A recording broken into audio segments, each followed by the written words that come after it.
Hello, welcome to my channel again. मैं Gunjan sir आप सभी का वेलकम करता हूं अपने चैनल पर।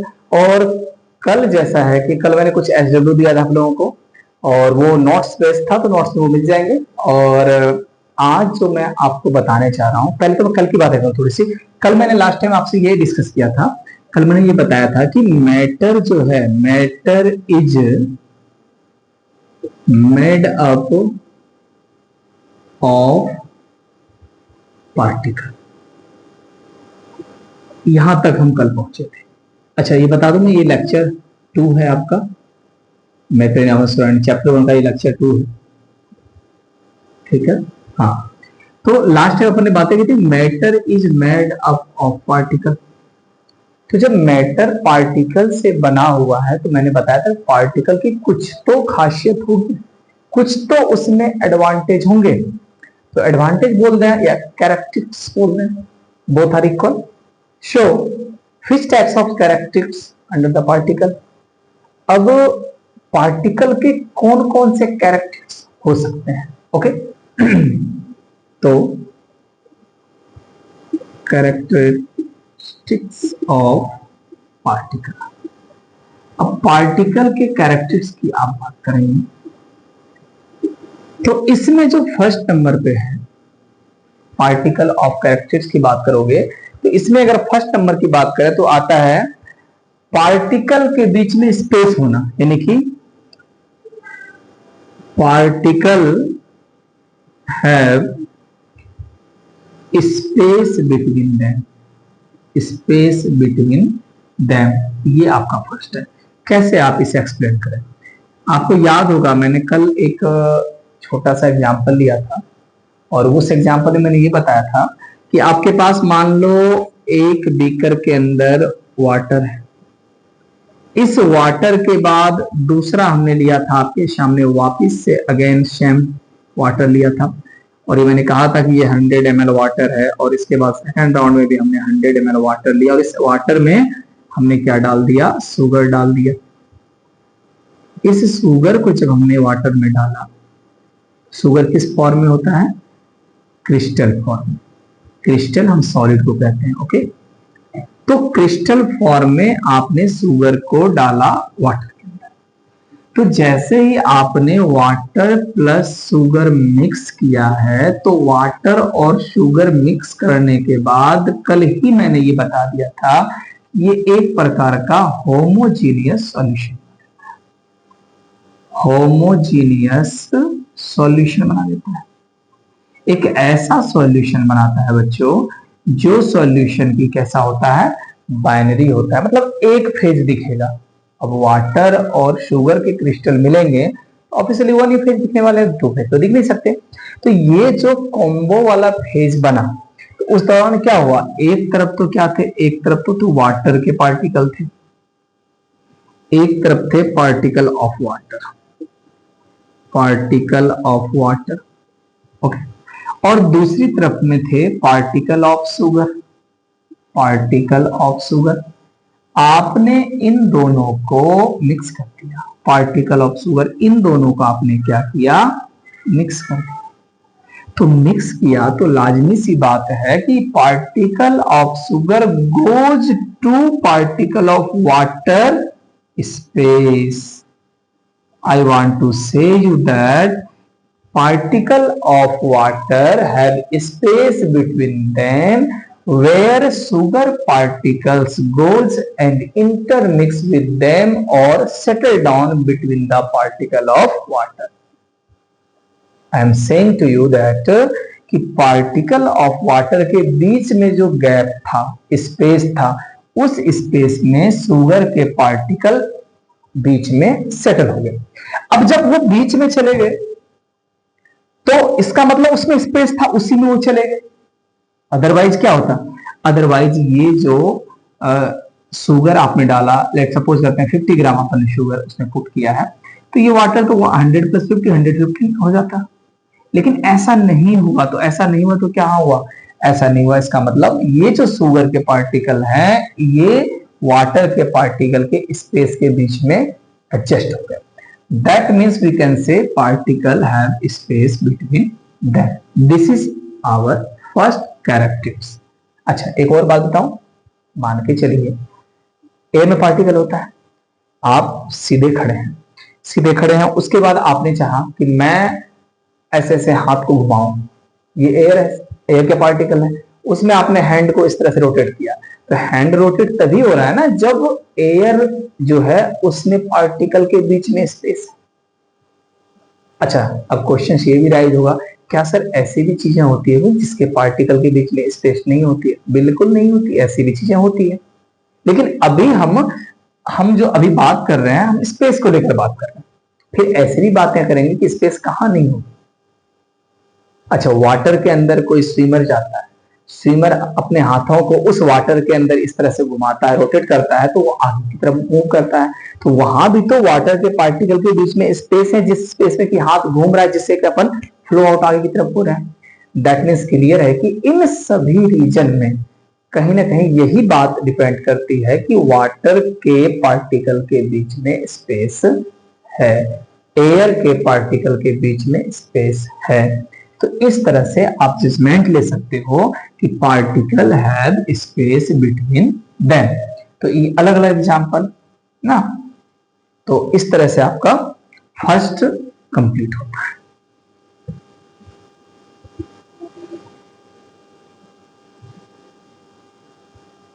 Okay second point is that,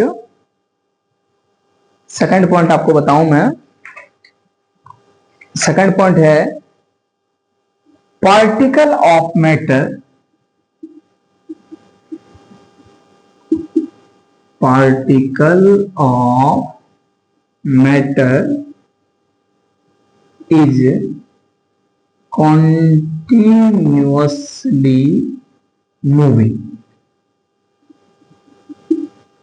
कहता है मैटर के जो पार्टिकल होते हैं वो मूव करते रहते हैं, फ्रीली मूव करते रहते हैं, ऐसा कहा जाता है। अब इसको कैसे साबित करें? लेट सपोज आपके पास एक परफ्यूम का बोतल है, परफ्यूम को जान ही रहे हैं, परफ्यूम का बोतल है, इस परफ्यूम के बोतल से किसी एक रूम के अंदर किसी एक कॉर्नर में आप स्प्रे कीजिए, इससे आप स्प्रे कीजिए रूम के एक कॉर्नर में, सॉरी स्प्रे कीजिए रूम के कॉर्नर में, कॉर्नर। अच्छा ये बात मैं बता दूं कि परफ्यूम से जिस वक्त जिस टाइम आपने स्प्रे किया है, उस टाइम वो जो स्प्रे किया उस टाइम आपका जो पार्टिकल था परफ्यूम का वो था हाई कंसंट्रेशन में, हाई कंसंट्रेशन में, और again they goes to high से लो कंसंट्रेशन। लो कंसंट्रेशन कब आप कह सकते हैं? लो कंसंट्रेशन तब कह सकते हैं जब उस रूम में पूरी तरह से परफ्यूम की खुशबू फैल गई। तो इस दौरान हुआ क्या होगा? आपने तो एक कॉर्नर के अंदर परफ्यूम मारा था, लेकिन पूरे उसके अंदर जब परफ्यूम पूरी तरह से पूरी खुशबू आ रही है, आपको एक पूरे कमरे में आ रही है, दैट मीन्स क्लियर है कि वो कहीं ना कहीं मूविंग किया, यानी उसके जो पार्टिकल जो आपने एक बार एक जगह पर स्प्रे किया जो कि हाई कंसंट्रेशन था, वहां से लो कंसंट्रेशन की तरफ वो स्प्रे हुआ, तो उसके पार्टिकल कंटिन्यू मूविंग हो गए, पूरे इस एयर में उसके पार्टिकल मिल गए। दैट मीन्स क्लियर है कि कहीं ना कहीं वो पार्टिकल मूव किए तभी तो पहुंचे। तो इस तरह से आप कह सकते हो कि पार्टिकल जो है मैटर के वो कंटिन्यूसली मूविंग करते हैं। मैटर इसलिए क्योंकि all around us overall are matter, जो आप फील नहीं करते बस उसको छोड़ दीजिए, बाकी सारे मैटर है। तो यहाँ मैटर हमने एयर मान लिया, तो एयर के हिसाब से हमने बात किया है। अब सपोज करते हैं दूसरी बातें और लेते हैं।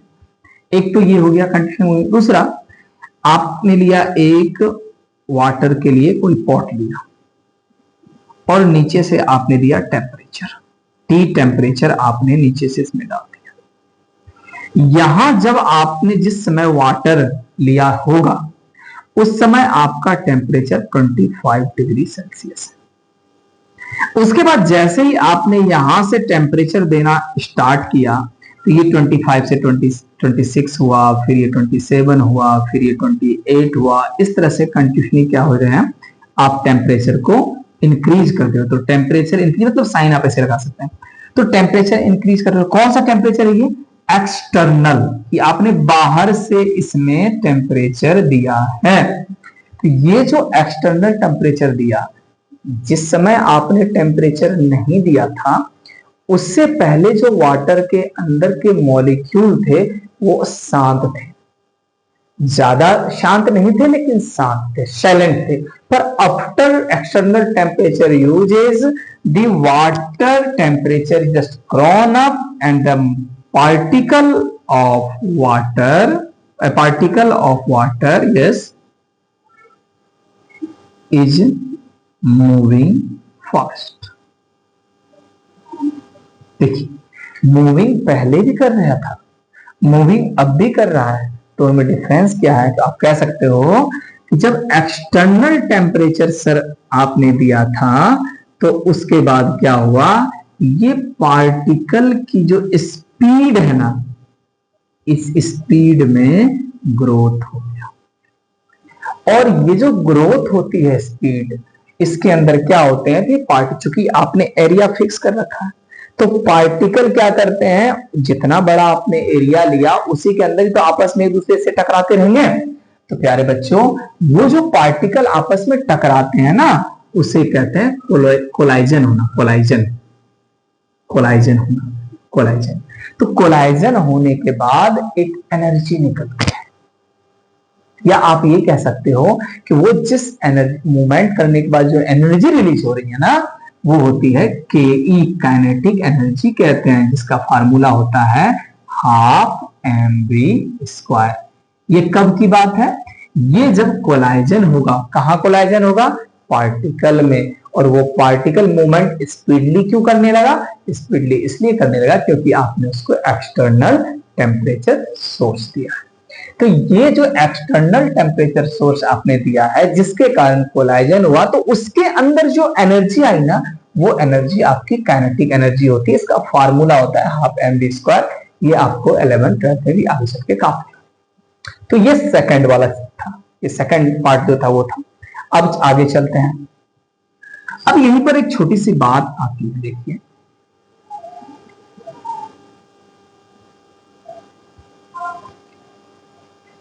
अब ये अगर कंटिन्यूअसली मूविंग होगा कोई पार्टिकल, तो क्या होगी? इंटरमिक्सिंग होगी, इंटरमिक्सिंग होगा।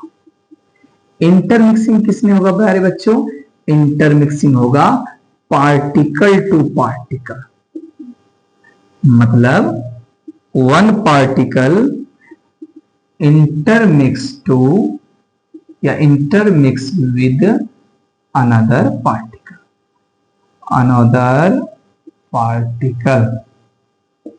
जब एक पार्टिकल दूसरे पार्टिकल के साथ इंटरमिक्स होते हैं, खुद में इंटरमिक्स हो जाते हैं, तो इसका एक नाम बनता है जिसे हम कहते हैं डिफ्यूजन। इसके एग्जाम्पल के लिए वो एयर का एग्जाम्पल बहुत अच्छा है। मैंने बताया स्प्रे आपने किसका किया था? एयर का किया था, वो भी एक गैस ही था, एयर भी एक गैस है। तो वो जब स्प्रे किया आपने एयर का, उसके अंदर पार्टिकल निकले, वो भी गैस। हवा, एयर, वो भी गैस। तो वो जो स्प्रे आपने परफ्यूम का किया था उसका पार्टिकल हवा वाले पार्टिकल में इंटरमिक्स हो गया, that is called diffusion.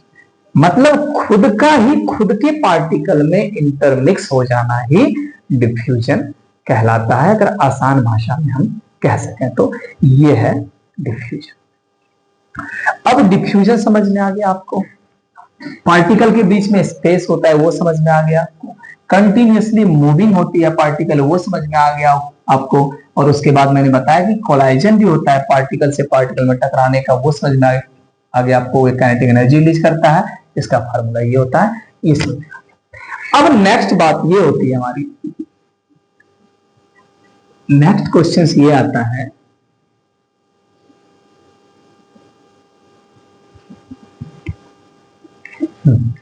Next question ये आता है कि क्या पार्टिकल के बीच केवल स्पेस ही होते हैं?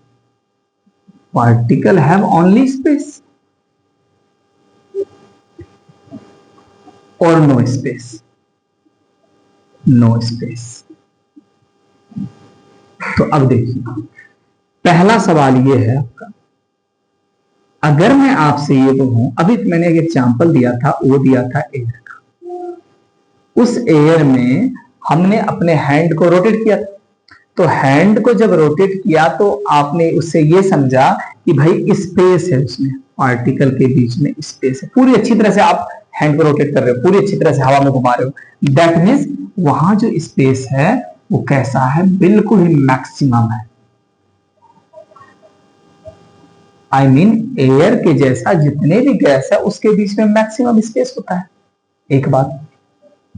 सेकेंड बात है, अगर मैं ले लूं एक आइस ले लेते हैं या एक टेबल लेते हैं, चलिए टेबल, आपके सामने एक टेबल रख दूं, ओके, और कहूंगा लेट्स स्टार्ट, जस्ट उस टेबल के ऊपर आप हाथ घुमाओ और इधर से उधर आर पार करके दिखाओ मेरे को, तो आपको एक तो चोट लगेगी जोरदार, और कहोगे उससे कैसे सही, तो बेवकूफ वाली सवाल करे तो घूम ही नहीं सकता है, तो भाई नहीं घूम सकता है ना, इसका मतलब वहां बिल्कुल भी स्पेस नहीं है, नो स्पेस। और वहीं पर अगर हम बात करें वाटर की, वहां पर हम वाटर की बात करें तो देखिए इस वाटर में कंडीशन होता है कि जब आप वाटर की बात करते हो तो वाटर के अंदर स्पेस है, ये नहीं कहता हूं नहीं है स्पेस, लेकिन जितनी फ्रीली आप मूविंग कर पाते हो एयर में, फ्रीली जो आप एयर में मूविंग करते हो, freely air moving comparison not freely moving in water, freely moving in water। क्या लिखा मैंने कि जिस तरह से एयर में आप मूविंग फ्रीली करते हो उसके कंपैरिजन में वाटर में आप फ्रीली मूविंग नहीं कर सकते। क्यों नहीं कर सकते? क्योंकि वाटर में आप फ्रीली मूविंग यदि करोगे तो उतनी फ्रीली नहीं हो पाएगी जितनी एयर में आपने कर दिया, पॉसिबल नहीं उतना फ्रीली होना। तो दैट मीन्स क्या है कि यहां पर जो स्पेस तो है यहां भी, पर वो स्पेस क्या है, मॉडरेट। मतलब अगर स्पेस के अकॉर्डिंग आपको एक इंक्रीजिंग ऑर्डर मांगे इन्हीं तीनों में, चूंकि ये आपके पास एक गैसियस कंडीशन है, ये आपके पास एक सॉलिड कंडीशन है, और ये आपके पास एक लिक्विड कंडीशन है, इन तीनों में यदि स्पेस के अकॉर्डिंग आपसे इंक्रीजिंग ऑर्डर बोले तो जस्ट वाटर से वाटर मतलब सबसे कम स्पेस किसमें, टेबल है, मतलब सॉलिड कह सकते हो, सॉलिड मिस, और सॉलिड से ज्यादा किसमें, लिक्विड, और सबसे ज्यादा किसमें, गैस। क्या है ये, increasing order of space of particle, और इसी को कहे डिक्रीजिंग में, बताइए मुझे डिक्रीजिंग में, जैसे इसका उल्टा था, तो डिक्रीज मतलब सबसे कम सॉलिड में, फिर लिक्विड में, और फिर गैस में, तो गैस से कम इसमें, इससे कम इसमें। तो ये आपको अरेंजमेंट इंक्रीजिंग डिक्रीजिंग ऑर्डर में सजाने के लिए आ सकता है, तो ऐसे अपना सजा, कोई दिक्कत नहीं। अब इसके बाद आती है बातें कि भाई कोई तो होगा, कोई तो कंडीशन होगी जिस कंडीशन ने अगले को पकड़ रखा है। सवाल ये भी उठता है भाई कोई तो कंडीशन होगी जिस कंडीशन ने, अब एक बात मुझे बताइए, हमने पहले कहा था कल आपको कि एक पार्टिकल लिया आपने चौक का, वो पार्टिकल दूसरे पार्टिकल से चिपका, फिर तीसरे से चिपका, फिर चौथे से चिपका, मतलब ये सारे चिपक चिपक के क्या बन रहे हैं, एक पूरा पार्टिकल बना रहे हैं, मतलब एक पूरा चौक वाला सॉलिड पोर्शन बना रहे हैं। तो एक पूरा चौक बनने के लिए एक पार्टिकल ने दूसरे पार्टिकल को चिपका रखा आपने, वो चिपका जो रखा है ना, यानी कि पार्टिकल में एक फोर्स है, पार्टिकल में एक अट्रैक्शन फोर्स होता है, अट्रैक्शन फोर्स होता है, और वो अट्रैक्शन फोर्स अपने को दिखता नहीं है, वो अंदर ही अंदर अट्रैक्शन करता है सबको। मतलब हम कह सकते हैं उसके अंदर इंटर पार्टिकल फोर्स बोल सकते हो, इंटर पार्टिकल फोर्स होता है, इंटर पार्टिकल फोर्स होता है। अब ये जो इंटर पार्टिकल फोर्स होता है, ये अब आपको मैंने पहले ये बताया कि एयर वाले पार्ट में मैक्सिमम स्पेस होता है, बहुत ज्यादा स्पेस होता है, तो आप कहोगे सर यहाँ पर जो इंटर पार्टिकल फोर्स होगा ना, ये बहुत ही क्या है, लेस होगा। लिस्ट कह सकते हैं, लेस नहीं, लिस्ट बहुत कम है, बहुत कम यहाँ पर फोर्स लगाया इसने, बहुत कम फोर्स, तभी तो फ्रीली पार्टिकल घूम रहे हैं। फोर्स लगाता चिपक जाता। फिर आपके सामने मैंने एक एग्जांपल दिया था टेबल का। टेबल में आपका हाथ फ्रीली घूम नहीं रहा है, तो कहोगे यहां पर जो ये इंटर पार्टिकल फोर्स है, यहां पर फ्रीली बिल्कुल नहीं घूम रहे हैं, लेकिन यहां पर स्पेस कितना है, ये स्पेस की बात कर रहे हैं अपन। यहां पर स्पेस कितना है, नो स्पेस।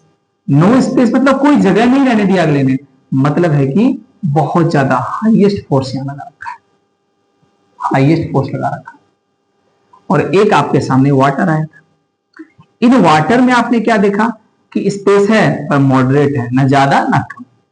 तो इसका मतलब आप ये कहोगे कि सर यहां पर है ना लेस फोर्स लगा रखा है। तो आप फोर्स के अकॉर्डिंग भी इसका इंक्रीजिंग और डिक्रीजिंग ऑर्डर जा सकते हो।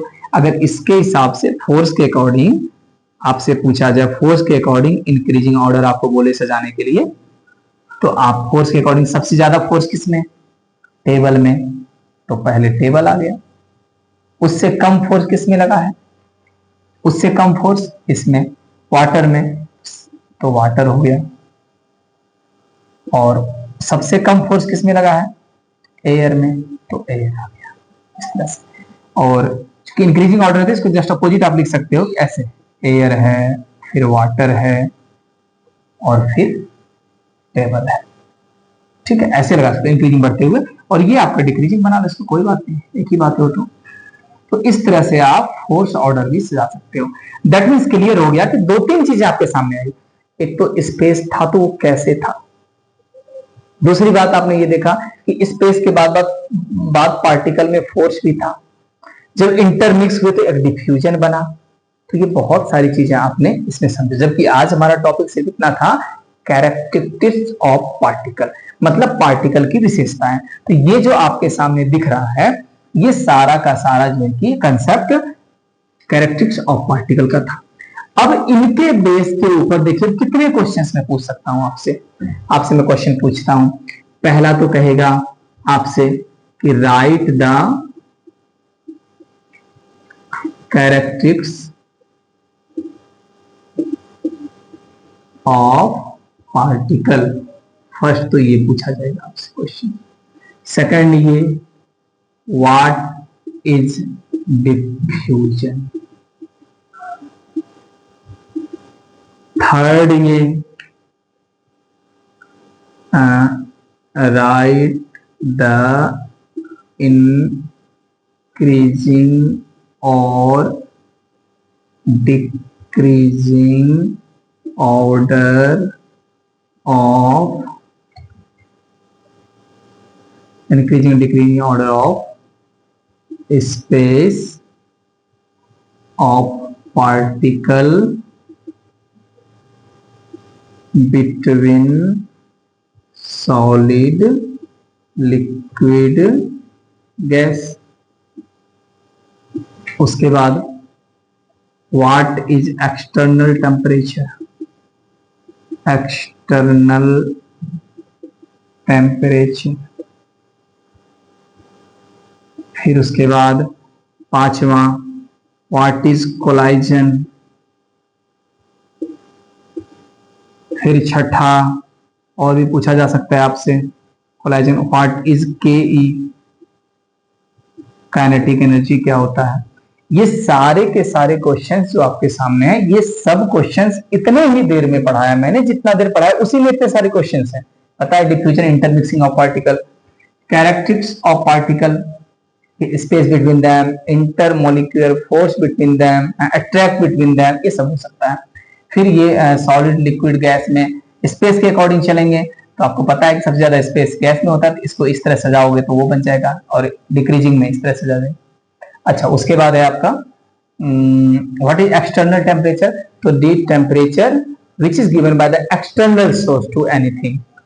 Collision when one particle just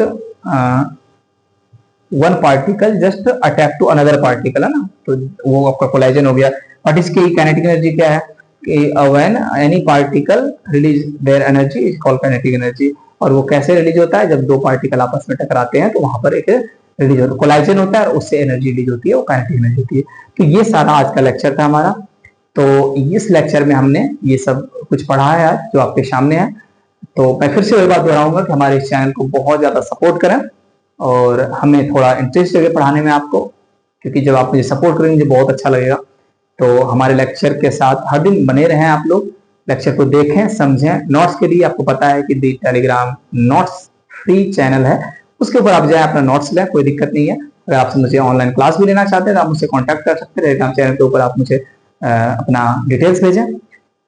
और बाकी फिर हम अगले लेक्चर में कल मिलते हैं आपसे, तब तक के लिए आप विदा लेते हैं और अगले लेक्चर में फिर मिलते हैं। अगर कोई डाउट हो तो मुझे कमेंट सेक्शन में आप लिखें, मैं कोशिश करूंगा आपके डाउट को अच्छी तरह बता सकूं। Thank you, have a nice day, bye bye.